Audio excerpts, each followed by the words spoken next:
Bismillah ar-Rahman ar-Rahim, bonjour tout le monde. Je me présente, je suis Dr Zabir Omar Farouk, je suis maître assistant en maladies infectieuses, en infectiologie au CHU d'Oran. Je vais vous présenter aujourd'hui la conférence de la fièvre typhoïde. C'est pratiquement ma deuxième conférence avec vous, après la première, qui a été déjà assurée le mois de février ou le mois de mars. Le tétanos. Pour commencer, comme plan du cours, tous les plans du cours pratiquement ils commencent par une introduction, par la description de l'agent pathogène, un peu sur l'épidémiologie, que ce soit l'état épidémiologique, soit en Algérie ou dans le monde entier.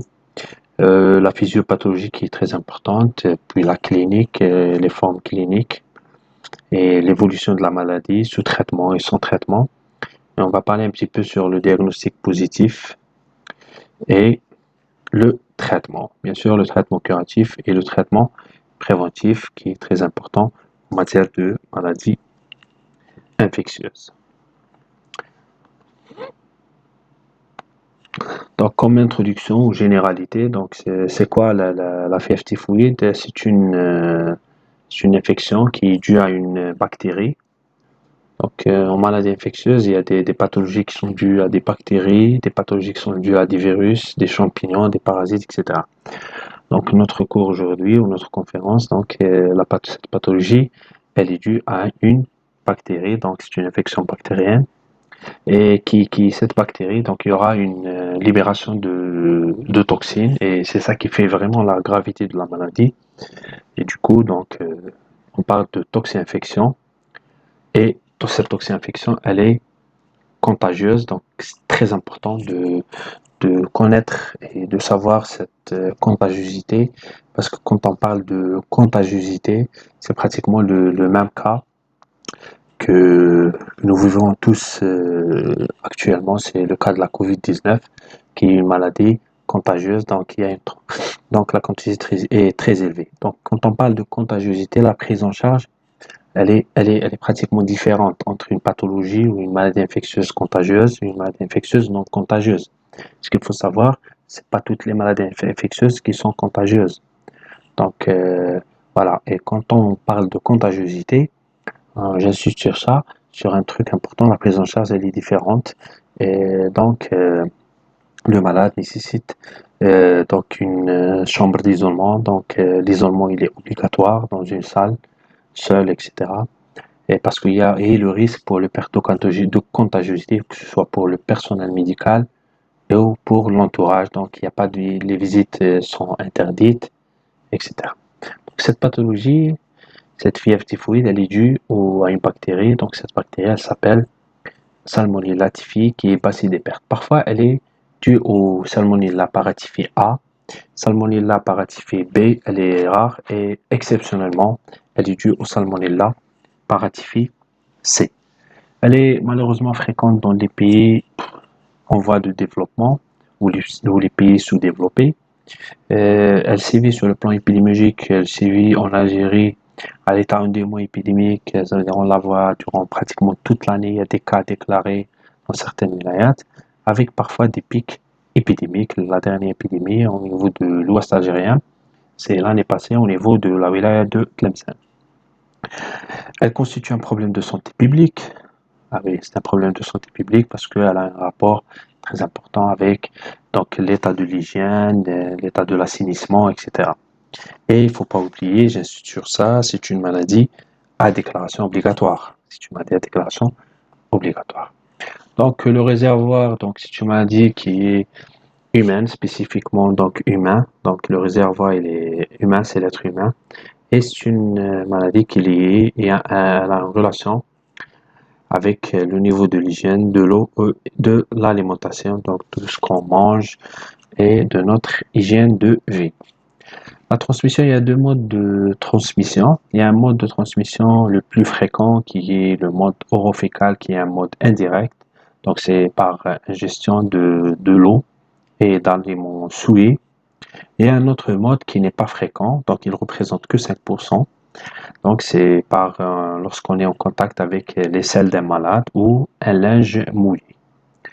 Cette pathologie n'est pas grave, surtout si on traite à temps, si on fait le diagnostic le plus tôt possible. Parfois, elle est émaillée par certaines complications, et surtout lorsqu'elle touche les terrains, les âges extrêmes, et voire la malnutrition. Donc, pour l'agent pathogène, nous avons dit déjà que c'est une bactérie, donc c'est les salmonelles. Ce sont des entérobactéries donc, qui appartiennent au genre de Salmonella, donc c'est des Salmonella. C'est des bacilles gram-négatives. Ces bacilles gram-négatives, donc elles libèrent leurs toxines qu'après leur lyse, donc après la lyse de la bactérie. Et cette toxine libérée, c'est une endotoxine. Donc il s'agit d'une endotoxine libérée par la bactérie, les Salmonella. Donc et c'est ça qui fait la gravité de la maladie. La bactérie Salmonella typhi ou le bacille des pertes donc, est le plus grave. Par contre, le Salmonella paratyphé, qui est le A ou B, qui est le plus fréquent, ou C, qui est exceptionnel, ne sont pas vraiment graves. Donc, cette bactérie, elle possède des antigènes. Donc, nous parlons de l'antigène H, l'antigène O et l'antigène VI, virulent. Donc, l'antigène H, c'est le flagellaire, l'antigène O somatique, et le dernier, c'est le capsulaire. Sur certaines caractéristiques physico-chimiques ou donc la résistance de cette bactérie, les salmonelles, donc survivent plusieurs jours dans l'environnement et donc elles sont résistants, en particulier dans l'eau à température ambiante. C'est ça qui fait donc la transmission et la contagiosité. Donc elles sont inactivées par les désinfectants classiques, donc l'eau de javel, etc., et par une chaleur supérieure à 70 degrés Celsius. Ah, là, on voit la bactérie en microscopie électronique avec les flagelles. Ah, c'est ça, les salmonelles. Sur le plan épidémiologique, donc en 2018, l'OMS il a estimé entre 11 et 20 millions de cas, 128 000 à 161 000 décès par an. Donc les zones les plus touchées, surtout l'Asie du Sud-Est, et toujours c'est dans les pays, surtout dans les pays en voie de développement. Donc c'est les zones, cette carte elle montre les zones affectées par la typhoïde en avril jusqu'à avril donc de 2015. Vous voyez l'Algérie, elle est toujours donc toujours touchée par des cas déclarés de fièvre typhoïde et surtout là ce que vous voyez en rouge, donc c'est surtout l'Asie du Sud-Est et un peu les pays de l'Afrique, surtout l'Afrique donc du centre et un peu le sud de l'Afrique, en épargnant que le Sud-Africa, c'est comme l'Algérie, avec une prévalence moyenne, et l'Amérique latine. En Algérie, il y a toujours des cas de fièvre typhoïde donc déclarés depuis des années. Il y a toujours des cas de fièvre typhoïde. Donc, sur le plan physiopathologique, c'est très important de connaître et de maîtriser la physiopathologie ou la pathogénie de cette bactérie, comment cette bactérie agit au niveau du corps humain. Donc après une incubation qui est généralement silencieuse, qui va durer entre 1 à 2 semaines jusqu'à 3 semaines, parfois après une ingestion.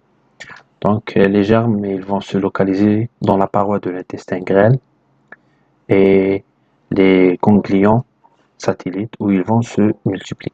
Donc après le passage au niveau de l'estomac et après il faut un inoculum important pour qu'ils puissent s'échapper à l'acidité gastrique. Donc ils vont se localiser au niveau de la paroi de l'intestin grêle, donc les plaques de PR, donc et les ganglions satellites où il y aura une multiplication.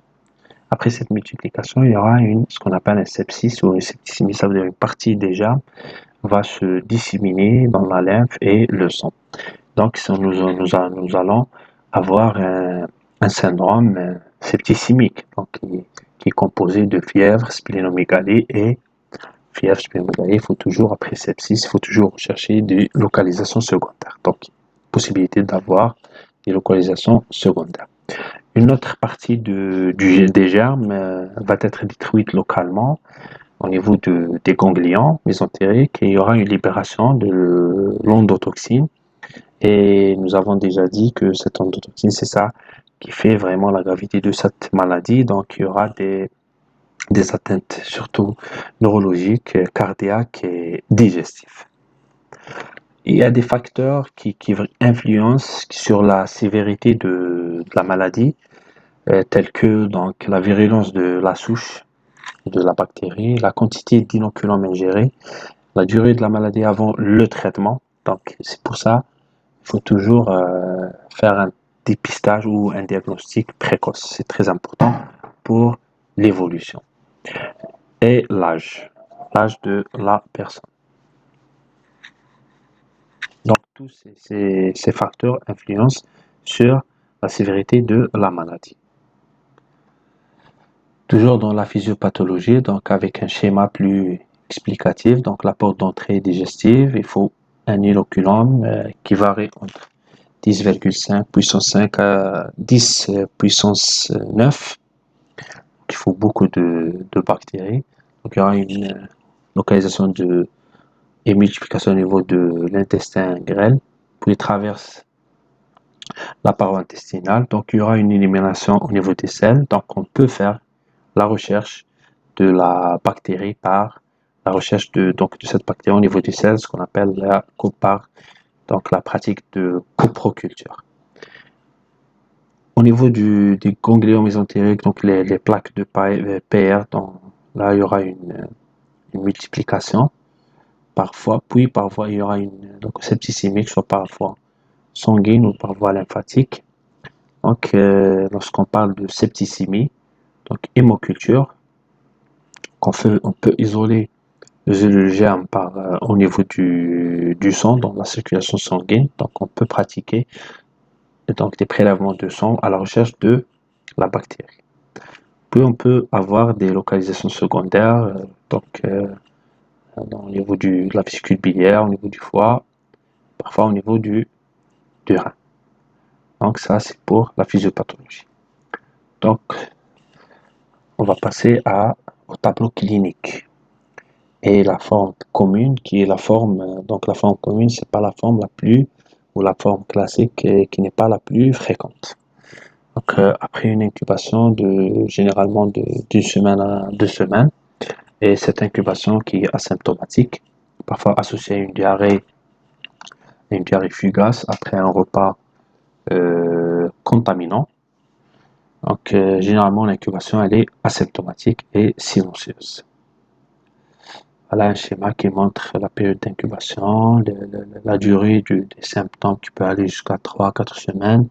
Donc si on ne fait pas un diagnostic à temps, là on fait un retard du diagnostic, la contagiosité qui peut donc rester à partir du 3e jour des symptômes jusqu'à la fin de la maladie. Les hémocultures donc sont positifs pratiquement surtout les premiers jours. La coproculture elle est positive à partir du 5, il y aura donc une élimination à partir du 5e jour jusqu'à la fin.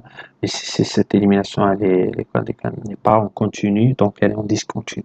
Donc on va parler sur ça après dans le diagnostic positif. Donc après la phase d'incubation qui va durer 1 à 2 semaines, il y aura une phase d'invasion ou appelée premier septenaire. Il y a une autre phase d'état qui est appelée phase donc appelée deuxième septenaire. Le début donc il est insidieux avec une fièvre qui est progressive. Donc on a une fièvre progressive, une fièvre oscillante, ascension d'1 degré le soir et chute d'un demi-degré le matin, donc pour atteindre au bout d'une semaine, atteindre 39 à 40. Donc c'est le matin 38, le soir 39, le lendemain c'est 38,5, puis après le soir c'est 39,5, etc. Donc c'est une fièvre oscillante. D'où l'intérêt, donc tout malade hospitalisé par exemple, pour une fièvre prolongée ou pour une fièvre, il faut toujours insister sur la courbe de température et surtout sur l'aspect de cette courbe. Donc la fièvre typhoïde elle se présente la première semaine par une fièvre progressive, une fièvre oscillante. Il y aura d'autres signes digestifs, des nausées, de constipation. Donc la constipation, elle peut remplacer les diarrhées, c'est important pendant la première semaine. L'anorexie et les douleurs abdominales. Quelques signes nerveux, donc il faut rechercher toujours des céphalées qui sont rebelles aux antalgiques. L'insomnie, épistaxis, qui est inhabituelle, mais il est très évocatrice, donc il faut bien interroger le malade à la recherche d'un épistaxis.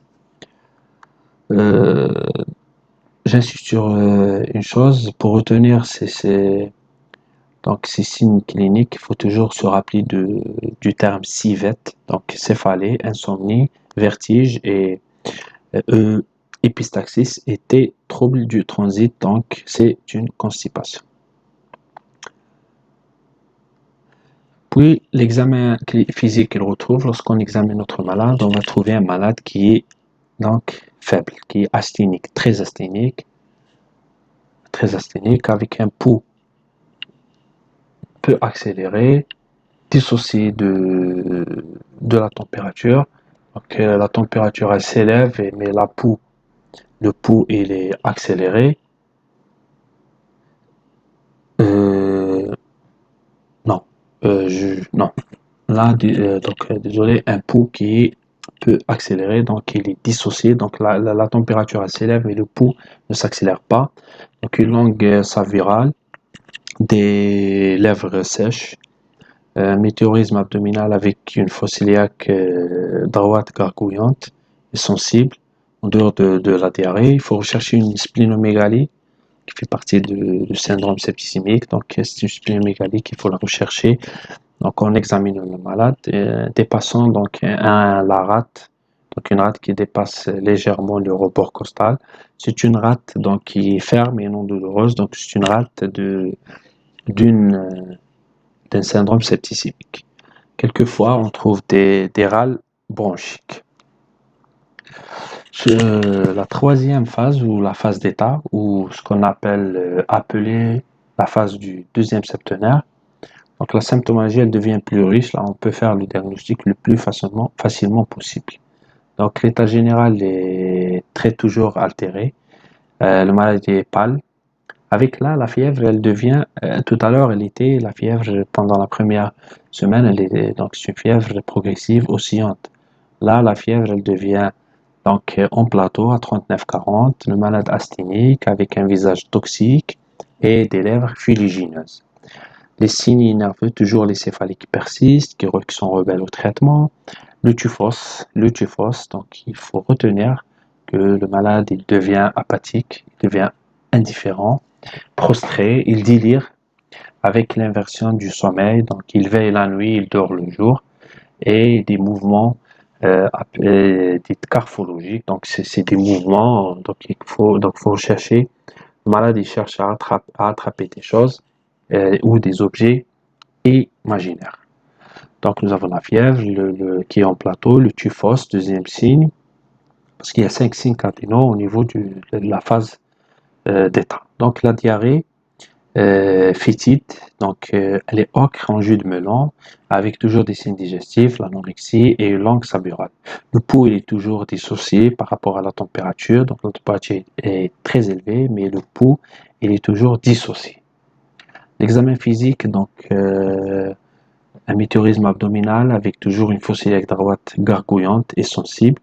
La splénomégalie, donc toujours, elle persiste avec une splénomégalie modérée, molle, non douloureuse, parfois associée à une hépatomégalie qu'il faut rechercher à l'examen physique. Les taches rosées lenticulaires, elles sont inconstantes mais pathognomoniques. Donc si on arrive à l'examen physique à trouver ces taches rosées lenticulaires, donc c'est un signe pathognomonique de la fièvre typhoïde. Donc il faut toujours d'emblée dire que il s'agit d'une fièvre typhoïde parce que c'est un signe pathognomonique, mais malheureusement il est inconstant. Donc c'est quoi ces taches rosées lenticulaires? Donc c'est des petites macules rondes de 2 à 3 mm, roses, s'effaçant à la vitropression, et il faut les rechercher sur l'abdomen, la base du thorax, les flancs, et c'est donc évoluant par poussée. Donc ils apparaissent puis ils disparaissent. Il faut rechercher l'ulcération de Duguay. Donc l'ulcération, c'est des ulcérations verticales ovalaires sur les piliers antérieurs du voile du palais Donc cette ulcération ou cette angine de Duguay, elle est rare. Donc l'examen, la phase d'état, donc il fièvre un plateau, le typhos, la diarrhée phytique, la splénomégalie, les taches rosées lenticulaires et l'ulcération de Duguay. Voilà ce qu'il faut. Voilà, donc là, je vous montre donc une image des taches rosées lenticulaires, donc des petites macules, voilà, des tubes roses qu'il faut rechercher au niveau de l'abdomen, la base du thorax, les flancs évoluant par poussée, mais c'est des taches pathognomoniques de la fièvre typhoïde. L'évolution. Donc l'évolution, la mortalité sous traitement et vraiment sous antibiotiques, elle est rare. Pourquoi? Parce que nous avons des antibiotiques qui sont très très efficaces avec peu de résistance à ces antibiotiques. Si on traite pas le malade, donc le malade il évolue ou la maladie elle évolue vers un troisième septenaire. Et donc septenaire, ce septenaire, c'est le septenaire ou la phase des complications. Donc et la fièvre elle devient anarchique. Pour les formes cliniques, donc nous avons les formes compliquées. Donc il y a deux grands mécanismes. Tout à l'heure, nous avons parlé au chapitre de physiopathologie, nous avons parlé de septicémie et nous avons parlé de libération de toxines. Donc nous avons donc les complications pas trop fréquentes, les complications septiques. Donc nous avons une hépatite bactérienne qui est une hépatite donc typhique qui représente 10% des cas. On peut avoir une atteinte au niveau de la vésicule biliaire, donc une cholécystite qui représente max 0,5 à 2% des cas. Plus rare, on peut avoir une atteinte articulaire ou osteoarticulaire, donc il s'agit soit d'une ostéite ou là une ostéoarthrite.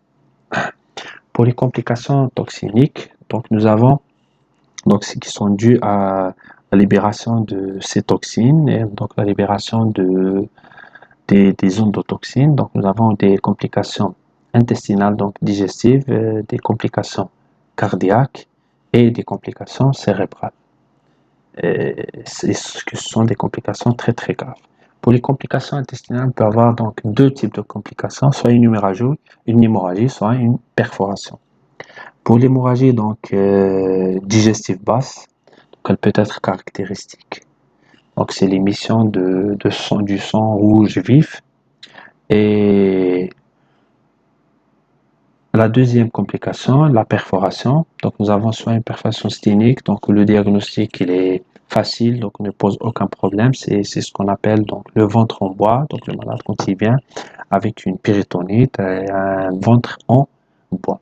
C'est ce qu'on appelle la perforation sténique. Pour la perforation asténique, là le diagnostic il est difficile parce que le tableau clinique n'est pas vraiment très franc. Donc, on aura une sensibilité de l'abdomen avec absence du ventre en bois.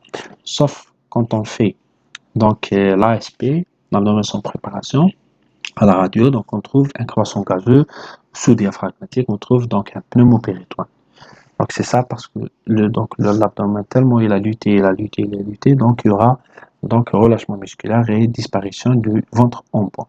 Et même pour la perforation sténique, il ne faut pas qu'il faut faire un ASP pour confirmer le diagnostic et rechercher le croissant gazeux en dessous diaphragmatique. Et là, il faut faire appel à la chirurgie, donc il faut opérer le malade le plus tôt possible pour traiter cette péritonite. Pour deuxième complication, qui est la complication cardiaque, donc qui est la myocardite. Généralement, c'est la myocardite avec des troubles du rythme, troubles de la conduction. On peut aller jusqu'à choc cardiogénique qui est très très grave et on peut perdre donc le malade par un choc cardiogénique. Les complications cérébrales, surtout la cérébrite ou l'encéphalopathie ou parfois le typhos qui confine au coma, donc peut être associé à des troubles psychiques.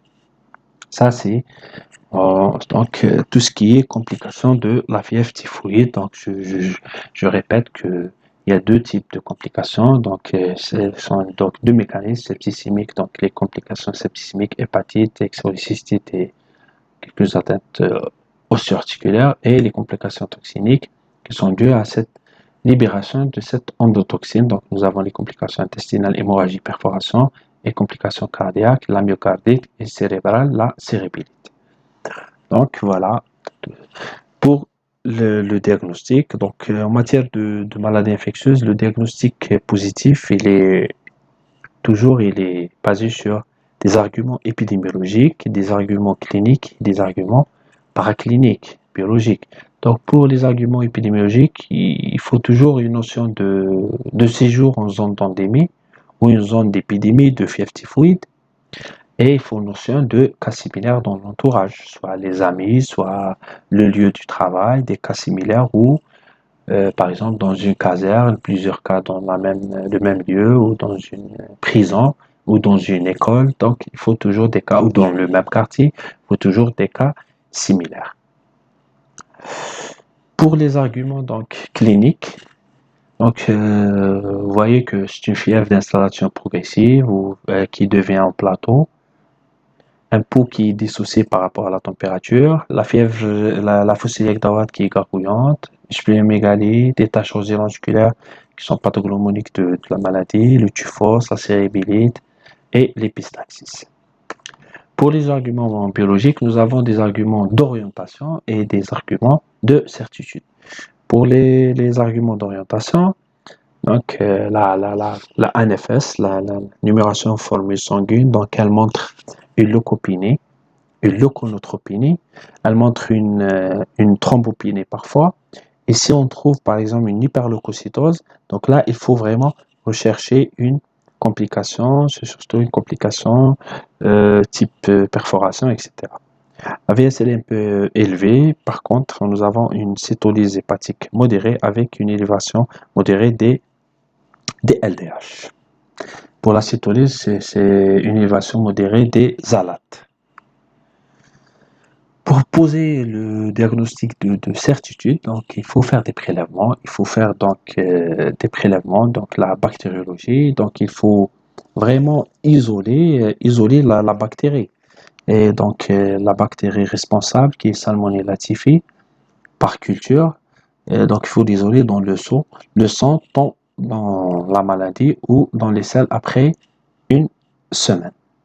Donc pour l'hémoculture, donc la positivité est plus fréquente la première semaine, la deuxième semaine, et elle diminue par la suite. Et elle est constamment positive en cas de rejet. Donc si on fait des prélèvements, donc soit au niveau du sang ou la moelle osseuse, hein, donc la moelle osseuse ou au niveau du sang. Donc première semaine, l'hémoculture elle est très sensible, donc elle peut revenir à 90%, peut revenir positive à 90%. Et cette sensibilité, elle diminue avec le temps. Si on fait donc la recherche de la bactérie la deuxième semaine, la sensibilité, elle diminue à 75%, puis à 40% la troisième semaine, puis à 10% la quatrième semaine. Donc il vaut mieux, une fois on a un malade qui présente une fièvre et on suspecte une fièvre typhoïde, il vaut mieux l'hospitaliser, l'isoler et commencer à faire l'investigation, donc et faire des prélèvements, donc soit au niveau du sang ou la moelle osseuse, et l'hémoculture, donc il y a des conditions pour pratiquer une hémoculture. Donc, il faut la faire au moment du pic fébrile ou donc une hyperthermie ou une hypothermie. Il faut respecter la sepsie, les conditions de la sepsie rigoureuses. Il faut faire un prélèvement veineux, il faut faire entre 20 et 30 cc au moment du pic fébrile. Il faut donc respecter la sepsie. Anaérobie, il faut demander un antibiogramme. Il faut orienter le microbiologiste ou le laborantin à la recherche d'une Salmonella typhi. Il faut toujours remplir la fiche de renseignement bactériologique. Ça, c'est pour l'hémoculture. Pour deuxième prélèvement, deuxième examen qu'on peut faire, donc c'est la coproculture. Nous avons parlé tout à l'heure en physiopathologie sur l'élimination des selles au niveau de la bactérie au niveau des selles, donc l'élimination des salmonelles. Par contre, elle est intermittente, donc elle n'est pas en continu. Donc la coproculture, elle doit être répétée et peut rester positive après traitement. Donc elle signale un portage biliaire ou intestinal, donc un portage chronique. Et parfois, ce portage, c'est lui qui cause une épidémie ou voilà, une épidémie. Donc, donc donc pour faire le diagnostic positif, il vaut mieux faire des hémocultures. Par contre, la coproculture, c'est surtout pour donc pour savoir le portage chronique et pour la guérison. Donc, en fin de traitement, elle est un bon moyen de s'assurer que le malade n'est pas devenu un porteur chronique. Et il faut faire 2 coprocultures à 48 heures d'intervalle. Si les 2 reviennent négatifs, donc on peut déclarer le malade guéri. Et on peut faire la culture d'urine et des prélèvements de la moelle osseuse sont également possibles. Pour ça, la sérologie de Vidal et Félix, donc elle est peu contributive. Elle doit être vraiment abandonnée parce que vu sa sensibilité qui est très faible comme sa spécificité, avec de fausses positives, donc des faux positifs, beaucoup de faux positifs en cas d'autres maladies infectieuses telles que les salmonelloses nontifiques, l'hircinose, les typhos et paludisme, ou parfois par d'autres causes non infectieuses, surtout les dysglobulinés. Donc, on recherche surtout l'anticorps anti-O qui apparaît, ces anticorps apparaissent à partir du 8e jour, s'élèvent rapidement et décroissent vers le 30e jour. Ils disparaissent entre 2 à 3 mois. Et les anticorps anti-H sont détectables à partir du 12e jour, s'élèvent rapidement et décroissent lentement pendant des années. Donc pour juste le titrage, il faut avoir un anticorps anti-O supérieur à un titre supérieur à 1 sur 100. Et pour l'anticorps anti-H, un titrage supérieur à 1 sur 200.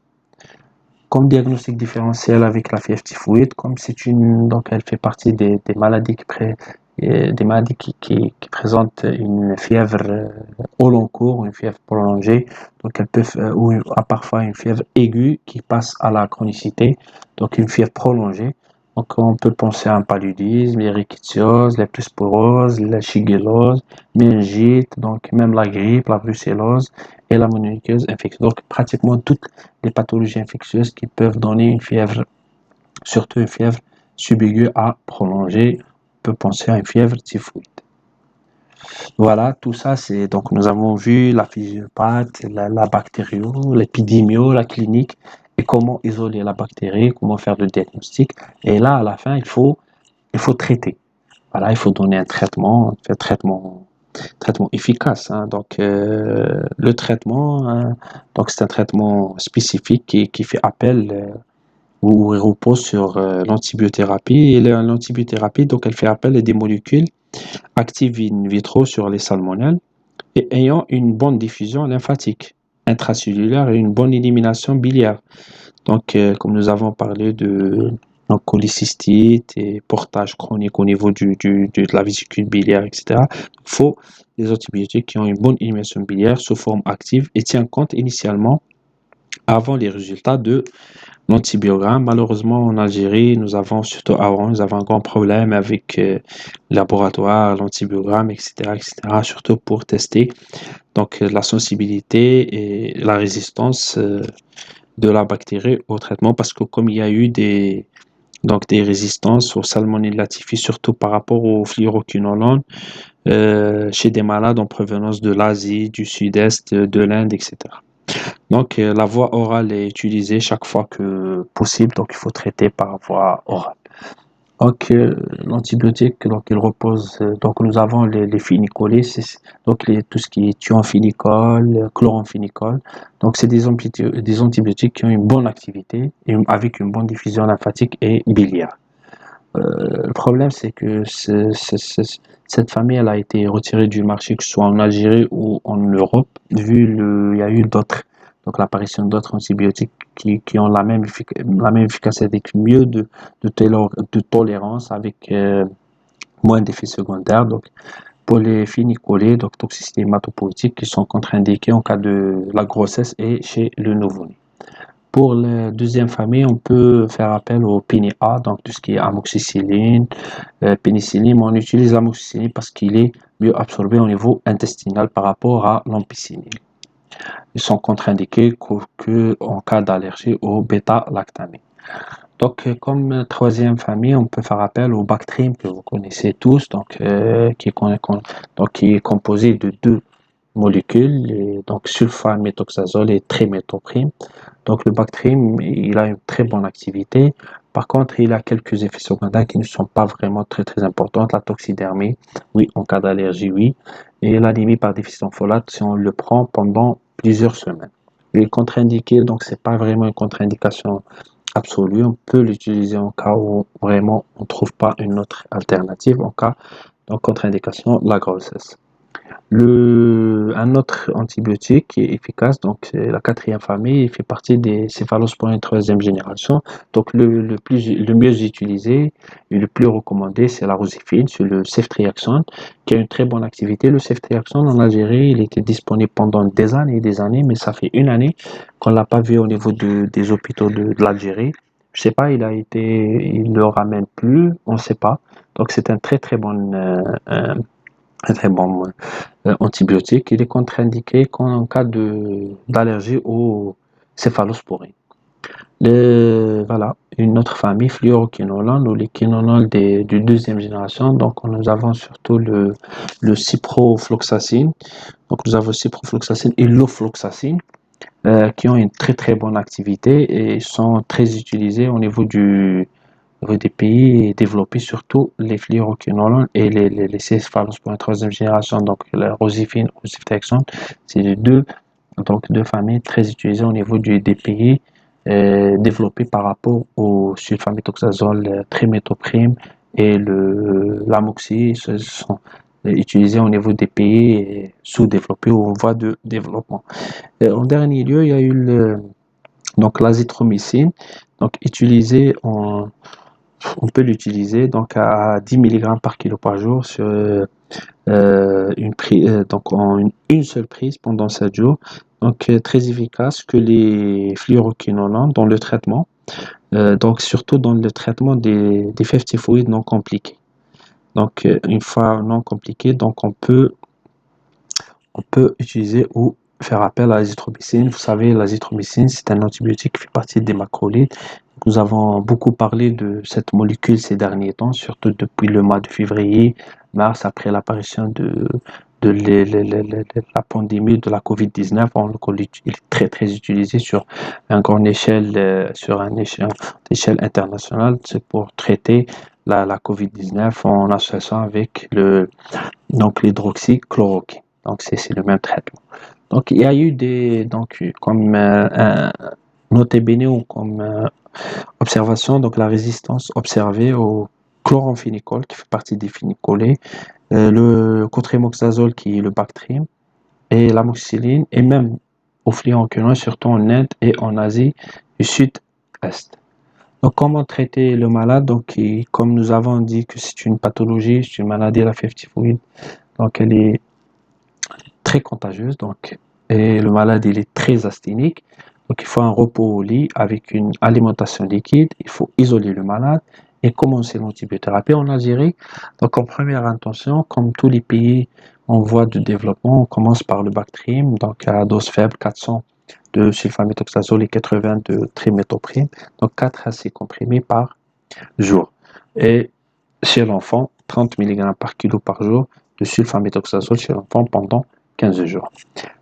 Comme alternative, donc l'amoxicilline 4 à 6 grammes, thiophénicol 2 à 3 grammes par jour, mais malgré, donc il ne faut pas trop tenir compte de la thiophénicol parce qu'elle est retirée du marché. Donc nous en Algérie, on commence par le Bactrim, on peut le remplacer par l'amoxicilline. Parfois on peut même faire appel au ceftriaxone. Malheureusement, on ne l'a pas vu depuis une année. Donc, à 60 mg par kilo par jour, sont dépassés 4 mg par jour, 2 mg matin et 2 mg soir pendant 5 jours. Donc, le, le, juste une information, c'est que le traitement, la durée de traitement, c'est très important par rapport au Bactrim, l'amoxicilline qui est une durée un peu plus longue. Donc, le malade c'est une durée de traitement de 15 jours. Par rapport, si on la compare par rapport au ceftriaxone, par rapport au ciprofloxacin, etc., c'est 5 jours à 7 jours. Donc, si on traite par le ceftriaxone, c'est 5 jours, que 5 jours de traitement. Ça veut dire on va diminuer le coût de l'hospitalisation. On va, voilà, dans les pays développés, l'adulte On peut donc donner l'ofloxacine 200 mg, on peut donner le ciprofloxacine 500 mg 2 fois jour pendant 5 à 10 jours. L'enfant et la femme enceinte, donc il vaut mieux donner le ceftriaxone qui est très très bien toléré, 75 mg par kilo par jour pendant 5 jours. Pour le traitement, donc ça c'était pour le traitement, donc traitement spécifique. Pour le traitement associé, donc en cas de signes, de complications, de signes toxiniques majeurs, ou neurologiques majeurs, donc tout ce qui est encéphalite, cérébrite, myocardite, enfin même une thrombopénie d'origine immunologique, on peut donner donc les corticoïdes, la prédnisone à raison de 1 mg par kilo par 24 heures. Pour le traitement adjuvant, on peut donner l'atropine en cas de myocardique avec une bradycardie ou un bloc auriculo-ventriculaire. On fait appel aux grosses molécules en cas de collapsus cardiovasculaire hypovolémie en choc cardiogénique. Pour l'hémorragie intestinale importante, donc il faut faire une formule pour voir le taux d'hémoglobine. Donc si l'hémorragie elle est importante et le taux d'hémoglobine est une anémie importante, donc il faut pas oublier de transfuser le malade. Le traitement, parfois le traitement chirurgical des complications. Par exemple, nous avons tout à l'heure parlé de tout ce qui est péritonée, donc perforation sténique ou asthénique. Il ne faut pas oublier d'opérer le malade. Donc, sur le plan donc, général, après le traitement, une surveillance clinique et biologique donc, elle s'impose. Donc, il faut toujours un suivi de la température, de la pression artérielle et du pouls. Donc, et toute accélération du pouls doit faire craindre une complication.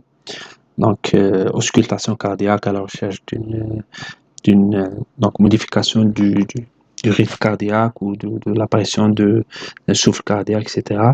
Observation des selles et l'examen de l'abdomen à la recherche d'un ventre en poids, etc. Et une surveillance biologique, contrôle de l'hémogramme, surtout l'hémoglobine et le taux de plaquettes.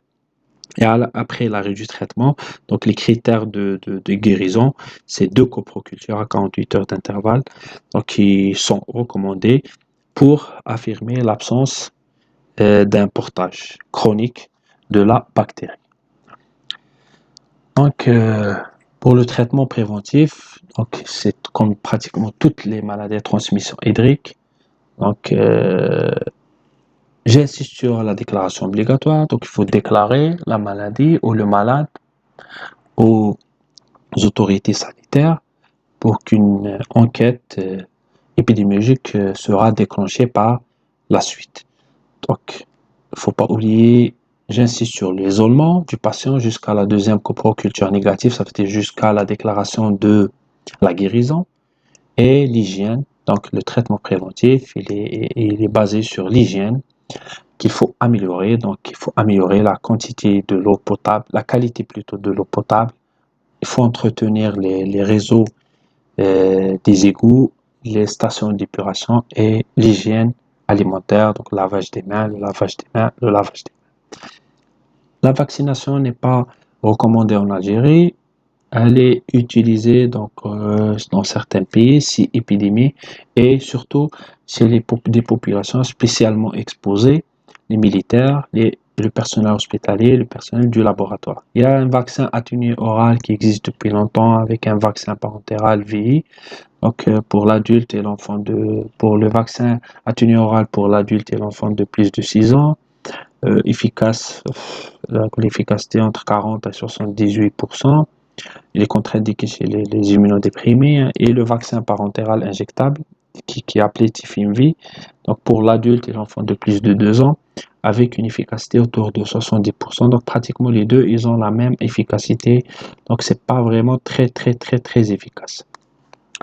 Récemment, donc en décembre 2017, l'OMS, l'Organisation mondiale de la santé, a présélectionné le premier vaccin conjugué. Donc ce nouveau vaccin, il confère une immunité de plus longue durée que les anciens vaccins. Donc les anciens c'était 2-3 ans maximum. Les moins de doses et peut être administré à partir de l'âge de 6 mois. Donc ce vaccin sera destiné en priorité aux pays les plus touchés par la fièvre typhoïde, ce qui contribuera à réduire l'utilisation des antibiotiques et ainsi à ralentir la progression de la résistance du bacille Salmonella typhi ou de la bactérie. Donc pour conclure, et ce qu'il faut retenir, donc cette maladie ou fièvre typhoïde qui est due au Salmonella typhi, euh, donc il faut penser à une fièvre typhoïde en cas d'une fièvre qui persiste ou fièvre inexpliquée qui persiste plus d'une semaine. Il n'y a pas vraiment un taux élevé de décès, seul en cas de forme compliquée.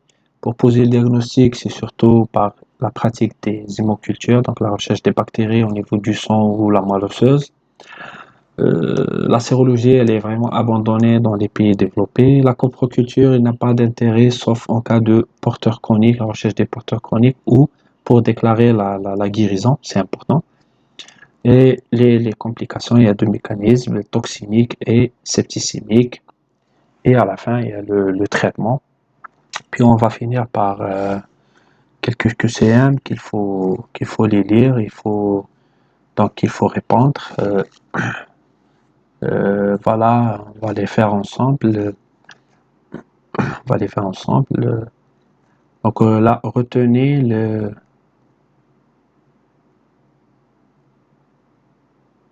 là où les propositions exactes concernant les fièvres typhoïdes. Donc les formes graves sont dues au para A. Ça c'est faux. Nous avons dit que les formes graves sont dues aux fièvres typhoïdes Salmonella typhi. Ce sont des septicémies d'origine lymphatique. Ce sont des toxi-infections. Oui, toxi-infections. Septicémie d'origine lymphatique. La numération, donc elle montre une lymphopénie. Nous avons parlé d'une leuconeutropénie. Et l'immunité conférée pour le vaccin TAB est complète. Non, c'est faux. Donc, les propositions exactes, c'est la B. C'est une septicémie qui est d'origine lymphatique parce qu'il y a une libération donc, de la bactérie, une multiplication de la bactérie au niveau des compléments mésentériques, etc. C'est une toxi-infection donc une infection avec libération de toxines. Pour la deuxième, le meilleur examen pour faire le diagnostic de fièvre typhoïde au début, c'est pas la formule, c'est pas l'ECG, c'est pas le sérodiagnostic de Vidal, c'est pas le prélèvement de gorge. Donc, aucune. Voilà. Dans la première semaine de l'évolution d'une fièvre typhoïde, la première semaine, les mois suivants doit être mis en œuvre de façon systématique et en priorité. La première semaine, première semaine, nous avons parlé d'une sensibilité très élevée pour l'hémoculture, donc il faut faire une hémoculture. Une autre question, donc après un traitement correct d'une fièvre typhoïde, un sujet reste porteur salmonelle, que doit-on rechercher? Nous avons parlé de lithiase tout à l'heure, d'une cholécystite avec un problème de lithiase biliaire, donc la lithiase biliaire, il ne faut pas rechercher un abscesse splénique ou un ulcère de l'estomac ou un diverticule de Meckel ou un abcès appendiculaire, il faut rechercher donc une lithiase biliaire. Enfin, on arrive même à faire une cholécystite pour les personnes qui présentent donc un portage chronique. Le traitement efficace des fièvres typhoïdes est peut-être réalisé par la pénicilline, non. L'ampicilline ou l'amoxicilline, oui. Les chloramphénicol, oui. C'est déphinicolé. Sulfapitoxatributoprim, le Bactrim, oui. Gentamicine, non. Donc A, B, C, D plutôt. Parmi les éléments suivants, indiquez celui ou ce, ça veut dire plusieurs, qui vous paraît ou paraissent évocateurs avec ou sans S, d'une fièvre bien qu'il ne soit pas spécifique. Donc, température plateau, c'est spécifique. Donc, voilà. L'éruption vésiculeuse, non. Nous avons parlé de taches rosées lenticulaires, donc c'est des petites macules, etc. C'est pas des éruptions vésiculeuses. Dysphagie, non. Nous avons parlé de l'angine de Duguay, douleur articulaire, non. Splénomégalie, oui. Splénomégalie, oui. Donc, nous avons la température plateau et la splénomégalie qui fait partie du syndrome septicémique ou le sepsis. Parmi les examens complémentaires suivants, le ou lesquels permettent de poser avec certitude diagnostic de fièvre typhoïde avec certitude l'hémoculture, oui.